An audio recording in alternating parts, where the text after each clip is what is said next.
మనం ఆయనకి నమ్మకంగా ఉండాలనుకుంటామో అలా ఫిక్స్ అయిపోతామో, అప్పుడు ఒకంత మండుతున్న అగ్ని 7 అంతలు ఎక్కువైతే.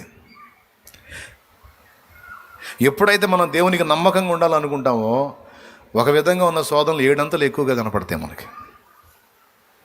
గుర్తుపెట్టుకో, నేను ఇక నుంచి దేవుడికి నమ్మకంగా ఉండాలి అనుకున్నప్పుడే నీకు శోధనలు ఎక్కువ అవుతున్నాయి అంటే దేవుడు నిన్ను నీ నమ్మకత్వాన్ని పరీక్షలో పెట్టాడు అని గుర్తుపెట్టుకో. అక్కడ పాస్ అవ్వాలి నువ్వు.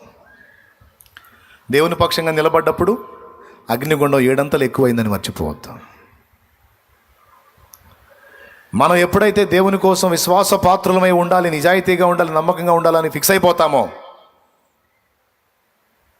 మన విశ్వాసాన్ని దెబ్బతీయడానికి, మన నమ్మకత్వాన్ని దెబ్బతీయడానికి ఏర్పడేటువంటి శోధనలు చుట్టుముడతాయి. చుట్టుముట్టేటట్టు ద్వారాలు తెరుస్తాడు ఆయన. అక్కడ పాస్ అవ్వాలి. ఏబులాగా మొండికి తిరగాలి. లేనివన్నీ ఇచ్చినా ఉన్నవన్నీ ఓడగొట్టినా నిన్ను మాత్రం వదలను. హల్లెలూయా. నిందలే వచ్చి పడని, మిత్రులే శత్రులవని, నన్ను వీడని ఆత్మదేవుడా నాకు చాలు నీ చెలిమే. నిందలే వచ్చి పడని, మిత్రులే శత్రులవని, నన్ను వీడని ఆత్మదేవుడా నాకు చాలు నీ చెలిమి. కృప చాలు యేసు స్వామి, నీ మాటే నాకిల హామీ. నీ కృప చాలు యేసు స్వామి, నీ మాటే నాకిల హామీ. నా జ్యేష్ఠ భాగస్వామి, నీతోనే నాతి చరామి. ఎవరేమన్నా నేమి, నీ మాటే నాకిల హామీ. నీ కృప చాలు యేసు స్వామి. ఏది ఉన్నా ఏది పోయినా నేను మాత్రం యేసయ్యను వదిలేదే లేదు. నా ప్రాణం పోయినా సరే నాకు ప్రభువే, నేను వదలనాయండి అనే మంకు పట్టు పడతావా, లేకపోతే ఆర్డినరీగా నా లోలు చూసి పక్కన పడేసి సర్దుకుంటావా? మరి టెస్ట్ చేయాలా లేదా చెప్పండి. మరి నీ దగ్గర పని చేసేవాడికే నువ్వు ఎన్నో టెస్టులు చేస్తుంటావు. ఇంట్లో పని మనిషిని పెట్టుకోవాలంటే కొంతమంది ఏం చేస్తారు తెలుసా? కొత్తగా పని మనిషిని ఎంటర్ చేశారు అనుకు ఇంట్లోకి, లేడీసే డబ్బులు వాళ్ళకి అందేటట్టు పెడతారు. పెట్టి ఆ డబ్బు తీసిద్దా లేదని టెస్ట్ చేస్తారు. ఆ పని మనిషి తెలియగలదండి. అమ్మగారు డబ్బులు ఇక్కడ మర్చిపోయారని తీసుకొచ్చింది అనుకో, పర్లా మళ్ళీ ఈ చెవులయో ఈ ముక్కులయో ఈ మెడలోదో ఆడ పెడతారు. వాళ్ళకి తెలుసు. ఆ మనిషి కనపడేటట్టు టెస్ట్ చేస్తారు పెట్టి. అమ్మగారు ఈ గోల్డ్ ఇక్కడ పెట్టారు మర్చిపోయినట్టున్నారు మీరంటే, అవునా సరే లోపల మనసులో పర్లా పాస్. అట్లాగా అన్ని టెస్టులు అయిపోయిన తర్వాత అప్పుడు ఫ్రీగా ఉంటారు. ఒక పట్టాను నంబరు కొత్త పని మనిషిని, అర్థమవుతుందా? మరి నీ ఇంట్లో పెట్టుకునే పని మనిషిలో విశ్వాస్యతను, నమ్మకత్వాన్ని అంత టెస్ట్ చేసినప్పుడు మరి దేవుని ఇంట్లో శాశ్వత కాలం నిన్ను పనిలో పెట్టుకోబోతున్నాడు. అక్కడ గొప్ప పదవి నీకు ఇవ్వబోతున్నాడు. అక్కడ మరి టెస్టులు వద్దమ్మా అయ్యా. అన్నీ ఇచ్చి చూస్తాడు, ఉన్నయన్ని తీసి కూడా చూస్తాడు.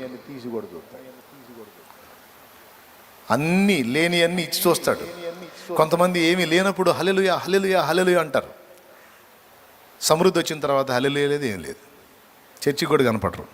రోడ్ల మీద తిరుగుతుంటారు, పార్కుల మీద తిరుగుతుంటారు, టూర్లకు తిరుగుతుంటారు. ఎంజాయ్. అదేమంటే దేవుడి కృప. ఆ కృప ఏదో కొద్ది చర్చికి వచ్చి చూపించండి పోదాం. ఏమీ లేనప్పుడు, ఉద్యోగంలో సద్యోగం ఏమీ లేనప్పుడు, ఏ గతి దోవ లేనప్పుడు ఎప్పుడన్నా చూడు మందిరంలోనే దేవుడు దయ అన్నయ్య, ఆయన కృప.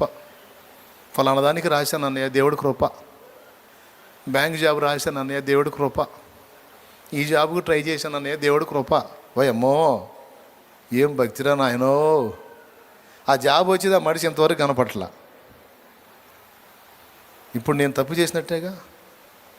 ఇప్పుడు ఆమె ఏడిసా, నేను ఏడిసా జాబ్ ఇవ్వమని. ఇచ్చినాక ఆ మనిషి కనపడకపోయి ఏం చేయాలి నేను?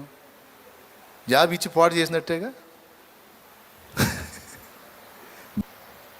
ఏమీ లేనప్పుడు ఎప్పుడు దేవుని పాదాల దగ్గర కూర్చునేవాడు అన్నీ వచ్చిన తర్వాత చర్చి రావటం ఎగ్గొట్టాడంట. దాదాపు 5 ఏళ్ళు అంట చర్చికి ఎగ్గొట్టేశాడు. అసలు ఇక డబ్బు సంపాదన అది ఇదని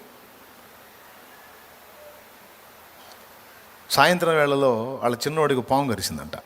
ఎగ్గొట్టినోడికి కొడుక్కి పాము కరిసిందంట. ఆ సావున వెళ్ళి హాస్పిటల్లో ట్రీట్మెంట్ తీయించాలంటే ఏది అందుబాటులో లేని పరిస్థితి. ఏం చేయాలా, వాడి బిడ్డను ఏం చేయాలా? పరిగెత్తుకుంటే చర్చికి తీసుకొచ్చాడంట. ముందు దైవజనుడి దగ్గరికి తీసుకొస్తే ఏదో ఒక ఐడియా చెప్తాడని, ముందు ప్రార్థన చేస్తాడని. అయ్యా ప్రార్థన చేయండి అయ్యా, నా బిడ్డను పాము కరిసి అనుకుంటూ వచ్చాడు. అప్పుడు ఈయన పాస్టర్ గారు, 5 సంవత్సరాల్లో నేను చేయలేంది ఇంత పాము 5 నిమిషాల్లో చేసింది. నిజంగా దేవా నీకు స్తోత్రం నాయన, హల్లెలూయా. 5 సంవత్సరాల్లో నేను చేయలేంది 5 నిమిషాలు ఉరికిచ్చింది కదా పాము. నువ్వు పాములు కూడా వాడతావు తండ్రి, లాదీడు వచ్చేవాడు కాదు నాయన. అన్నీ బాగున్నాడు అయ్యా, మా దేవుడు సన్నిధి ఆదివారం వద్దాం పాస్టర్ గారు, మొన్న వద్దాం అనుకున్నా, అసలు మొన్న క్రిస్మస్కి వద్దాం అనుకున్నా, కుదరట్లేదు, బిజీ అయిపోయింది. అక్కడ ఆ బిజినెస్ మొదలుపెట్టే, ఇక్కడ ఇది మొదలుపెట్టే సో చెబుతున్నాడు. అట్లాగా కొన్నిసార్లు కొంతమంది లేని వాటిని పొందినప్పుడు దేవునికి దూరం అవుతారు. ఏమి లేనప్పుడు దేవుని పాదాల దగ్గర నమ్మకంగా ఉంటారు. ఏదో పాపం నమ్మకంగా ఉంటున్నారు అని ఆశీర్వదించాడు అనుకో, ఇక కనపడరు.